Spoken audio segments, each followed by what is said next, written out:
Hey guys, it's Jen here from Nails by Jen. Welcome back to my channel. If this is your first time to my channel, welcome to my channel. So in today's video, I am doing a challenge. So I was challenged by Nails by Katie Dutra from Instagram to take a photo from 5 years ago and recreate the design. So I actually didn't find one from 5 years ago. What I decided to do was go all the way back to my first photo that I posted on Instagram and recreate that design for you guys. So if that's something you're interested in, stick around. Keep watching. As always, don't forget to click that like and subscribe for me. If you have any questions or comments, leave them in the comment section below, and let's get started.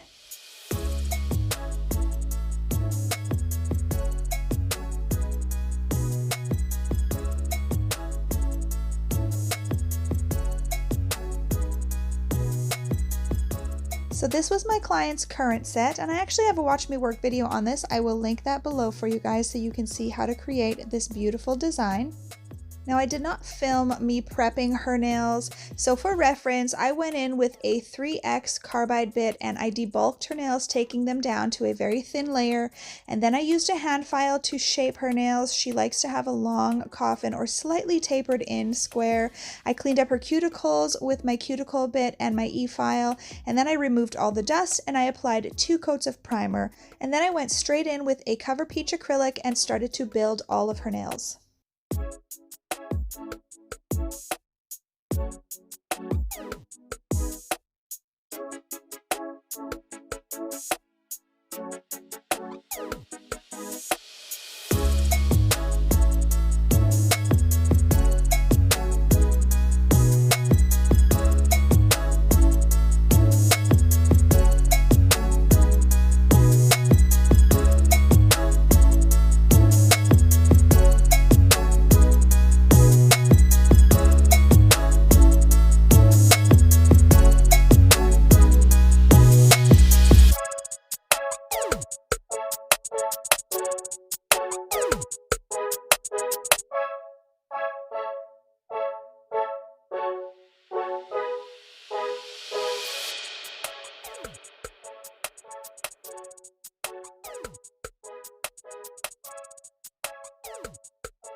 And next I went in with my hand file and shaped the nails. Now, as I've mentioned in previous videos, I know lots of people prefer to use their e-file to do the shaping and taking down the product, but for me it actually causes a lot of problems with my carpal tunnel, so I prefer to use a hand file. So I went in with the hand file and created her long coffin shape.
So now I'm just going in with my alcohol and getting rid of all of the dust. So I really like to use a little brush like this. This is actually just a smile line brush that I dip into the alcohol that's in a dappen dish on the side. And I find that I'm able to get really, really good into the cuticle area and make sure I remove any dust particles.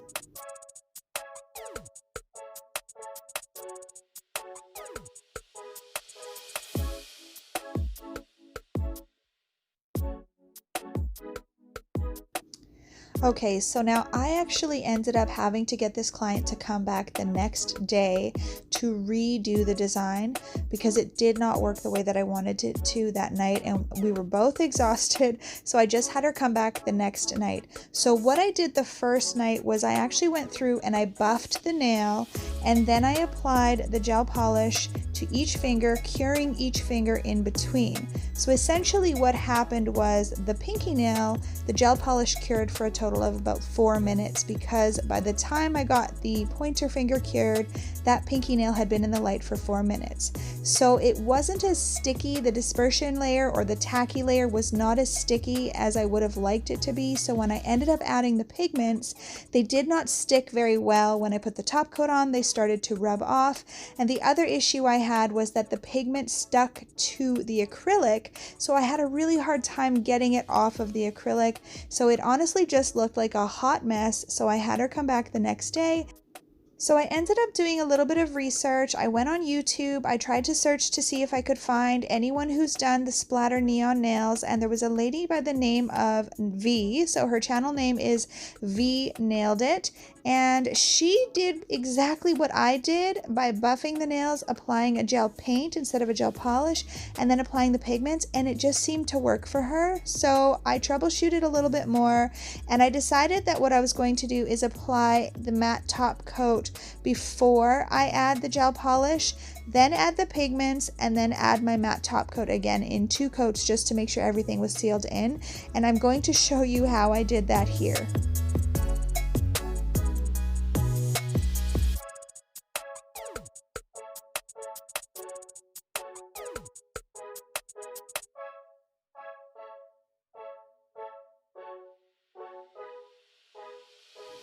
Alright, so now that I have my matte top coat on, I'm going in with my gel polish, and as you can see, I'm just kind of drawing long teardropped patterns, and then I'm going to connect them all, creating that splatter look.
And once you have that part done, you want to go in and reload your brush and just create little teardrops all around. So these are going to be the extra little splatters that will really make it look like a paint splatter in the end.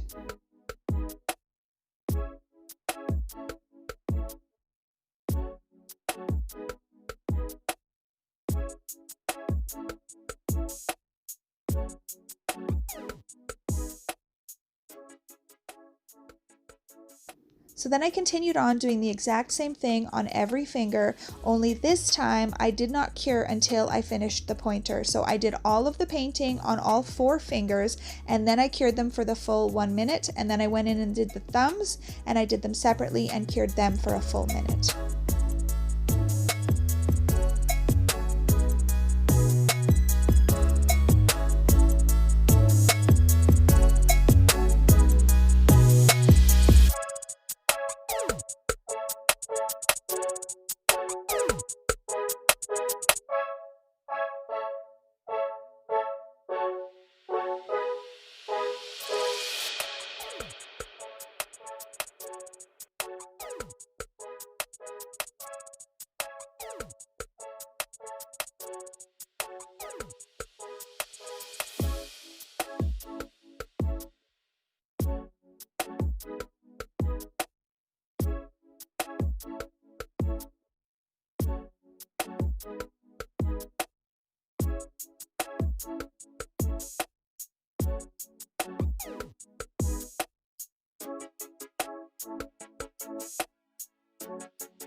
So finally next we got into using the pigments again. So I used 5 different colors of pigments: pink, purple, blue, teal, and yellow.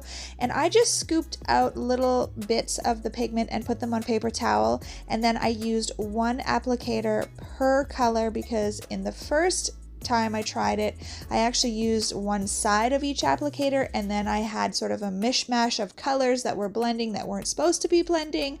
So I would suggest having 1 makeup applicator per color and just lightly tapping in the color and trying to avoid as much as possible getting it onto the acrylic, because guess what guys, it still got stuck to the acrylic. So in the end, you will see I had to go around with a little brush and some alcohol and clean the pigment off of the acrylic. It was very tedious and time consuming, but I was not starting all over, and I wanted this design to work out and look amazing. So I just took the time to do it because she was being patient and I had the patience. And in the end, they actually turned out pretty amazing.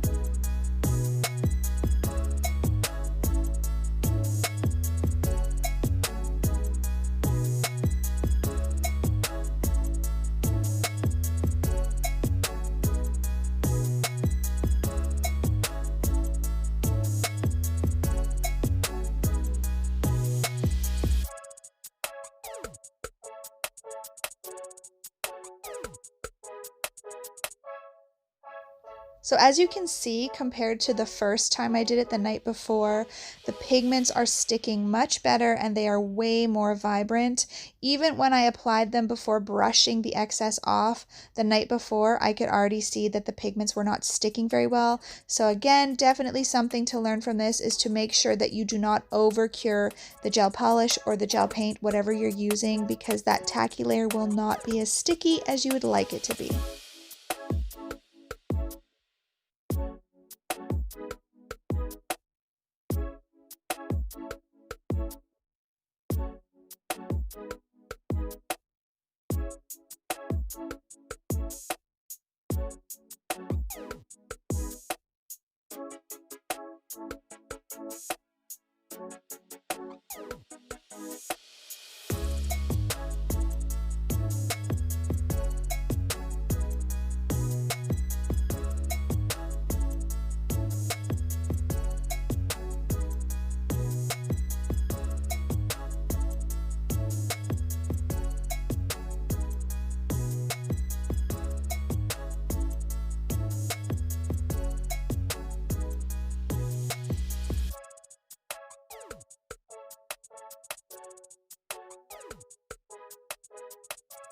All right, you guys, so I actually did not film the part where I took my little alcohol brush and cleaned in and around the design to get the pigment off of the acrylic, but I did my damnedest to get all of it off. You can still see really closely, especially if you look at the blue ones, you can see a little bit of that pigment still there, but I worked my butt off. I took a lot of time to do it, and honestly, in the end, I was really happy with them, and I was glad that I took the time to do that. I did not want to start all over and do a completely different design, so I'm wondering if anyone else out there has any tips or tricks for doing a design like this where you are applying pigments into the tacky layer of a white gel polish, how to keep it from staining the acrylic underneath or the gel underneath. What is your tip and trick? Because I know I'm not the only one who has done this type of a design. So I hope that you enjoyed this video. If you did, please share it with someone else.